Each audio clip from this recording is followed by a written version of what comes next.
আচ্ছা, আমরা আজকে মাসল কন্ট্রাকশনকে নিয়ে কথা বলবো। আমরা মূলত ফোকাস করার চেষ্টা করব আজকে স্লাইডিং ফিলামেন্ট থিওরি এর উপরে। তো আমরা ইতিমধ্যেই অনেকগুলো আলোচনা করে আসলাম। আমরা সেই আলোচনাগুলোকে একটু কুইক রিক্যাপ করব, যাতে আমরা আজকের আলোচনাটাকে খুব ভালোভাবে বুঝতে পারি। আমরা ইতিমধ্যেই বলে আসলাম যে আমাদের স্পাইনাল কর্ডের অ্যান্টেরিয়র গ্রে হর্ন থেকে কিছু নিউরন বাইরে বের হয়ে আসে, যে নিউরনগুলোকে বলা হয়ে থাকে আলফা মোটর নিউরন। এবং এই আলফা মোটর নিউরনের যে সেল বডি সেটা অবস্থান করে আমাদের এখানকার অ্যান্টেরিয়র গ্রে হর্নে, এবং তার একজনটা বের হয়ে আসে। এবং আমরা এখানে যেই অংশটাকে খুব বড় করে এঁকেছি, এটাকে সেই নিউরনের নার্ভ টার্মিনাল বলা হয়ে থাকে। তো আমরা বলেছিলাম যে আমাদের এই নিউরনটা কিছু অ্যাকশন পটেনশিয়ালকে ক্যারি করে নিয়ে আসে। অ্যাকশন পটেনশিয়াল আসা মানে কি? কিছু পজিটিভ চার্জ আসা। এই পজিটিভ চার্জগুলো এসে আমাদের নার্ভ টার্মিনালের এখানে যেই ভোল্টেজ সেন্সিটিভ সোডিয়াম চ্যানেলগুলো পাওয়া যায়, সেই সোডিয়াম চ্যানেলগুলোকে অ্যাক্টিভেটেড করে। এবং এই সোডিয়াম চ্যানেলগুলো দিয়ে, যেহেতু সোডিয়াম কোষের বাইরে অনেক বেশি পরিমাণে থাকে, সেজন্য সোডিয়াম কোষের ভেতরে প্রবেশ করে। সোডিয়াম মেসিভ অ্যামাউন্টে কোষের ভেতরে প্রবেশ করার ফলে আমাদের কোষটা ডিপোলারাইজড হয়। যখন আমাদের কোষটা ডিপোলারাইজড হয়, তখন আমাদের এখানে ডিপোলারাইজেশন সেন্সিটিভ কিছু ক্যালসিয়াম চ্যানেল থাকে। ক্যালসিয়াম কোষের বাইরে বেশি থাকার ফলে ক্যালসিয়াম আমাদের কোষের ভেতরে প্রবেশ করে, এবং এই ক্যালসিয়ামগুলো প্রবেশ করে খুবই গুরুত্বপূর্ণ একটা কাজ করে। এছাড়াও আমরা বলে আসছি যে আমাদের এই নার্ভ টার্মিনালে কিছু ভ্যাসিকেল পাওয়া যায়, যে ভ্যাসিকেলগুলো তৈরি হয় মূলত আমাদের এই সেল বডিতে, এবং ভ্যাসিকেলগুলো এখানে ট্রান্সমিট হয়ে এদিকে চলে আসে, নার্ভ টার্মিনালে চলে আসে। এবং আমরা ইতিমধ্যেই বলছি যে আমাদের এই ভ্যাসিকেলগুলোর ভেতরে এসিটাইল কোলিন নামে একটা নিউরো ট্রান্সমিটার পাওয়া যায়। আমরা এসিটাইল কোলিন কীভাবে তৈরি হয় সেটাও বলছি। এসিটাইল কোলিন তৈরি হওয়ার জন্য কোলিন এর প্রয়োজন, যেটা একটা ভাইটামিন লাইক নিউট্রিয়েন্ট, যার ফলে সেটা আমরা আমাদের খাবার দাবারের মাধ্যমে পেতে পারি, কোলিন। এবং আমাদের এসিটেট এই সাবস্টেন্সটা কোত্থেকে আসবে? এটা আসবে আমাদের মাইটোকন্ড্রিয়া থেকে। মাইটোকন্ড্রিয়াতে থাকে এসিটাইল কোএ। এই এসিটাইল কোএ পরবর্তীতে কোলিনের সাথে মিলিত হয়ে একটা এনজাইমের মাধ্যমে তারা তৈরি করবে এসিটাইল কোলিন। এবং আমরা দেখলাম যে একটা মেকানিজমের মাধ্যমে, সেকেন্ডারি অ্যাক্টিভ ট্রান্সপোর্টের মাধ্যমে আমাদের এই এসিটাইল কোলিন এই ভেসিকেলগুলোর ভেতরে প্রবেশ করে। আমরা এটাও দেখলাম যে আমাদের এখানে যে ক্যালসিয়ামগুলো প্রবেশ করে, সেই ক্যালসিয়ামগুলো এসে আমাদের এসিটাইল কোলিনের যে ভেসিকেল, সেই ভেসিকেলের গায়ে লাগানো ভি স্নেয়ার প্রোটিন, এবং আমাদের এই নার্ভ টার্মিনালে লাগানো টি স্নেয়ার প্রোটিন, এই প্রোটিনগুলোর ভেতরে একটা বন্ধন তৈরি করে, যার ফলে আমাদের এই এসিটাইল কোলিনের যে ভ্যাসিকেল, সেই ভ্যাসিকেলগুলা এদিকে মুভ হতে থাকে। এবং আমরা দেখলাম যে একটা সময় গিয়ে আমাদের এই এসিটাইল কোলিনের ভ্যাসিকেলগুলা আমাদের এই নার্ভ টার্মিনালের সাথে মিলিত হয়, যার ফলে এখানে আমাদের এসিটাইল কোলিন রিলিজ হয়, যে অংশটাকে বলা হচ্ছে আমাদের সাইনেপটিক ক্লেফট। এই সাইনেপটিক ক্লেফটে রিলিজ হওয়ার পরে আমাদের এই এসিটাইল কোলিনগুলো এসে কাজ করে আমাদের এই মোটর এন্ড প্লেটে থাকা কিছু প্যান্টামেরিক রিসেপ্টরের উপরে, যেগুলো এসিটাইল কোলিনের জন্য সেন্সিটিভ, এবং এগুলোকে বলা হচ্ছে কোলিনার্জিক নিকোটিনিক রিসেপ্টর। তো আমাদের এসিটাইল কোলিন এসে আমাদের এই চ্যানেলগুলোর উপর কাজ করে, এবং এই চ্যানেলগুলোর উপর যখন এসিটাইল কোলিন এসে বাইন্ড হয় তার রিসেপ্টরটাতে, তখন আমাদের এই চ্যানেলগুলো খুলে যায়। এই চ্যানেলগুলো যে কোনো আয়নকে মুভ করতে দেয়, যার ফলে ম্যাসিভ অ্যামাউন্টে সোডিয়াম আমাদের কোষের ভেতরে প্রবেশ করে, কিন্তু খুবই কম পরিমাণে পটাশিয়াম কোষ থেকে বাইরে চলে যায়, যার ফলে এখানে একটা পটেনশিয়াল তৈরি হয়। এটাকে আমরা বলছিলাম এন্ড প্লেট পটেনশিয়াল। এই এন্ড প্লেট পটেনশিয়াল তৈরি হওয়ার ফলে আমাদের এখানে এই মোটর এন্ড প্লেটে কিছু সোডিয়াম চ্যানেল থাকে। এই সোডিয়াম চ্যানেলগুলো অ্যাক্টিভেটেড হয়, যেগুলোকে বলা হচ্ছে ভোল্টেজ সেন্সিটিভ সোডিয়াম চ্যানেল। এই ভোল্টেজ সেন্সিটিভ সোডিয়াম চ্যানেলগুলো কী করবে? সোডিয়াম যেহেতু কোষের বাইরে অনেক অনেক বেশি পরিমাণে আছে, সোডিয়ামকে কোষের ভেতরে প্রবেশ করাবে। আর এখানে খুবই ম্যাসিভ অ্যামাউন্টে সোডিয়াম কোষের ভেতরে প্রবেশ করবে, যার ফলে কী হবে? আমাদের এই মাসেল সেলটা বা মাসেল ফাইবারটা ডিপোলারাইজড হবে। আমাদের এই মাসেল ফাইবারটা যখন ডিপোলারাইজড হবে, তখন এই ডিপোলারাইজেশন হওয়ার ফলে যেই পজিটিভ চার্জগুলো আসছিল, এই পজিটিভ চার্জগুলো এই টি টিউবিউল বরাবর ডিসেন্ড করবে। ডিসেন্ড করে এসে তারা আমাদের এখানে কিছু প্রোটিনকে অ্যাক্টিভেটেড করবে। আমাদের এই সবুজ প্রোটিনটাকে বলা হয়ে থাকে যে ডাইহাইড্রোপিরিডিন রিসেপ্টর। আমাদের এই ডাইহাইড্রোপিরিডিন রিসেপ্টর কী করবে?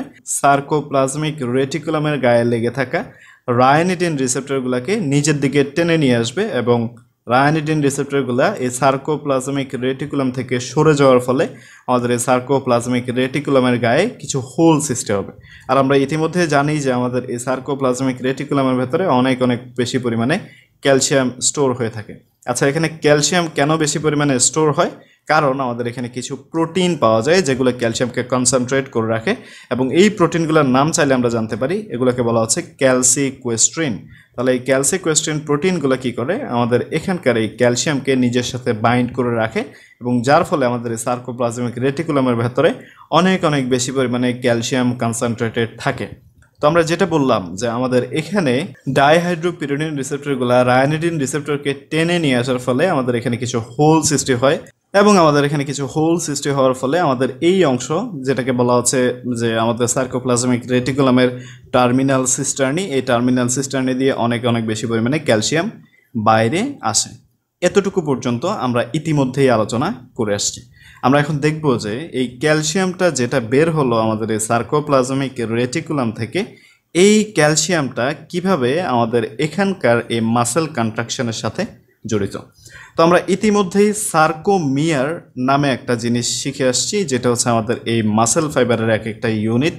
আমাদের সার্কোমিয়ার এর স্ট্রাকচার অনেকটা এরকম যে সার্কোমিয়ার এর একটা জি ডিস্ক থাকে, মানে একটা জি লাইন থাকে, একটা জি লাইন থাকে, এর মাঝখানে থাকে একটা এম লাইন, এবং আমরা এখানে দেখতে পাচ্ছি কিছু থিক ফিলামেন্ট যেগুলোতে মায়োসিন অ্যাটাচড থাকে, এবং এই থিক ফিলামেন্টগুলো আমাদের এই জি ডিস্কের সাথে কিছু প্রোটিনের সাহায্যে কানেক্টেড থাকে, যেই প্রোটিনগুলোকে বলা হচ্ছে থাইটিন প্রোটিন, এবং আমাদের এখানের এম লাইন এটা মায়োমিসিন প্রোটিন দ্বারা তৈরি।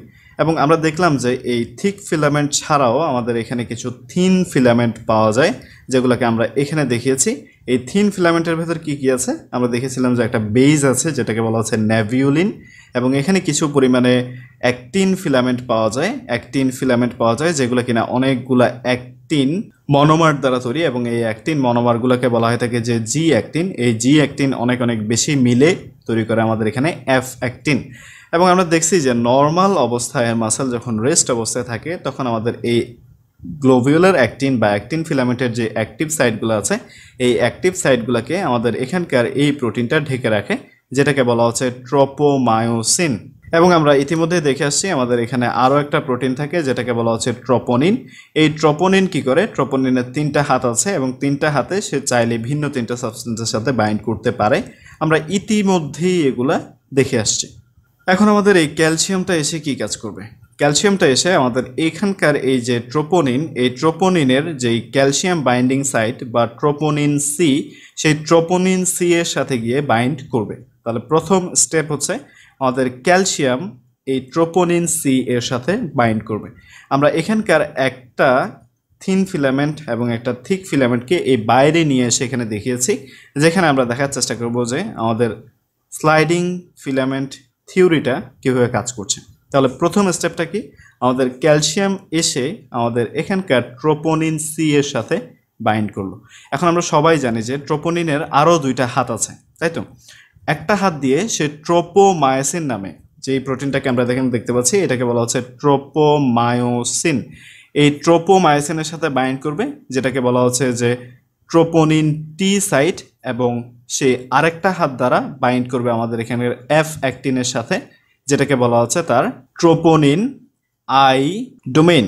তাহলে আমাদের ট্রোপোনিন সে 3টা জিনিসের সাথে বাইন্ড করবে।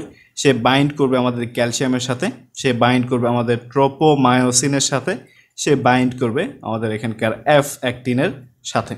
এখন যখন আমাদের এই ট্রোপোনিনের গায়ে ক্যালসিয়াম এসে বাইন্ড হলো, তখন এই ট্রোপোনিনের আরেকটা যে হাত আছে, যেটাকে আমরা বলছিলাম হচ্ছে ট্রোপোমায়োসিনের সাথে বাইন্ড করার হাত অথবা ট্রোপোনিন টি, সেই ট্রোপোনিন টি হাতটাকে সে টেনে বাইরের দিকে নিয়ে আসবে, এবং টেনে বাইরের দিকে নিয়ে আসার ফলে কী হবে, দেখো আমাদের এখান থেকে মানে আমাদের এই এফ অ্যাক্টিনের সামনে থেকে আমাদের এখানকার এই ট্রোপোমায়োসিন কিন্তু সরে গেল। যার ফলে কি হলো, যার ফলে আমাদের এখানকার এই যে এফ অ্যাক্টিন, এই এফ অ্যাক্টিনের যে অ্যাক্টিভ সাইট, সেই অ্যাক্টিভ সাইটগুলা উন্মুক্ত হয়ে গেল। আমরা যদি এটা তোমাকে আর একটু মনে করিয়ে দিই যে আমরা আগেই পড়ছিলাম যে এই ধরনের যে গ্লোবিউলার অ্যাক্টিন, এগুলোকে বলা হচ্ছে জি অ্যাক্টিন, এবং জি অ্যাক্টিন যখন অনেকগুলো একসাথে হয় তখন এটাকে বলা হচ্ছে এফ অ্যাক্টিন, এবং এই এফ অ্যাক্টিনের কিছু অ্যাক্টিভ সাইট আছে। নর্মালি দেখো আমাদের এই ট্রোপোমায়োসিনটা এটাকে ঘিরে থাকার ফলে যেটা হচ্ছে যে আমাদের এখানকার এই এফ অ্যাক্টিনের যে অ্যাক্টিভ সাইটগুলো আছে, সেই অ্যাক্টিভ সাইটগুলো উন্মুক্ত হচ্ছে না, যেখানে কিনা আমাদের এই মায়োসিন বাইন্ড করতে পারে, যার ফলে আমাদের এই মাসেলটা রিল্যাক্স থাকতেছে বা ইনহেবিটেড থাকতেছে। কিন্তু যখনই ক্যালসিয়াম আসলো, ক্যালসিয়াম এসে আমাদের এই ট্রোপোমায়োসিনকে মানে ট্রোপোনিন টিকে টেনে নিয়ে চলে গেল, যার ফলে আমাদের এখান থেকে ট্রোপোমায়োসিন সরে গেল। মানে আমাদের এফ অ্যাক্টিনের যে অ্যাক্টিভ সাইট, সেই অ্যাক্টিভ সাইটগুলা উন্মুক্ত হয়ে গেল বা অ্যাক্টিভ সাইটগুলো ওপেন হয়ে গেল। এর পরবর্তীতে যে কাজটা হবে, আমাদের এখানকার এই যে মায়োসিন, এই মায়োসিনের তোমরা জানো যে একটা টেইল আছে যেটাকে আমরা এখানে দেখতে পাচ্ছি, এবং একটা হেড আছে। এই হেড অংশটাতে গিয়ে একটা এটিপি বাইন্ড করে। আচ্ছা, এটিপি মানে কি? Adenosine triphosphate. এটা মূলত একটা এডিনিন, একটা রাইবোজ সুগার এবং 3টা ফসফেট দ্বারা তৈরি, তাই তো? যখন এটিপি গিয়ে আমাদের এখানকার মায়োসিনের সাথে বাইন্ড করবে, মায়োসিন হেড এর সাথে বাইন্ড করবে, তখন আমাদের মায়োসিন হেড এর ভেতরে থাকা একটা এনজাইম যেটাকে বলা হচ্ছে যে এটিপিএস, মানে এটা এটিপিকে ভাঙতে পারে, সেটা কি করবে? আমাদের এই এটিপিকে হাইড্রোলাইজ করবে। আচ্ছা, এটিপিকে হাইড্রোলাইজ করা বলতে কি বোঝায়? দেখো, আমাদের এটিপিকে হাইড্রোলাইজ করা বলতে বোঝায় যে এটিপির যে একটা বন্ড, মানে 3টা ফসফেটের যে বন্ড, এই বন্ডটাকে ভেঙে দিবে। এই বন্ডটাকে ভেঙে দিলে কি হবে? আমাদের অ্যাডিনিন রাইবোজ 2টা ফসফেট একসাথে হবে এবং একটা ইনঅর্গানিক ফসফেট উন্মুক্ত হবে, যার ফলে আমাদের এই এটিপিটা ভেঙে তৈরি হবে এডিপি এবং ইনঅর্গানিক ফসফেট। পাশাপাশি কি তৈরি হবে? অনেকগুলা এনার্জি তৈরি হবে। এবং এই এনার্জিটা খরচ করে আমাদের এখানকার যেই মায়োসিন, এই মায়োসিনের যে হেড আছে, এই হেডটা কক ব্যাক করে তার যেই অ্যাক্টিভ পজিশন, সেই অ্যাক্টিভ পজিশনে যাবে। দেখো, আমি এটাকে আবারও রিভিউ করি। আমাদের এটিপি এসে আমাদের এই মায়োসিন হেডের সাথে বাইন্ড করলো। মায়োসিন হেডের ভেতরে একটা এনজাইম আছে যেটাকে বলা হচ্ছে এটিপিএস। এই এটিপিএস এনজাইম এটিপিটাকে ভাঙলো, এডিপি এবং ইনঅর্গানিক ফসফেটে কনভার্ট করলো, কিছু এনার্জি তৈরি হলো।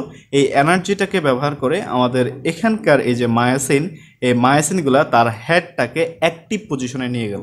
দেখো, এখানে মায়োসিনের হেডটা কীরকম আছে? ঠিক এরকম দেখতে, তাই না?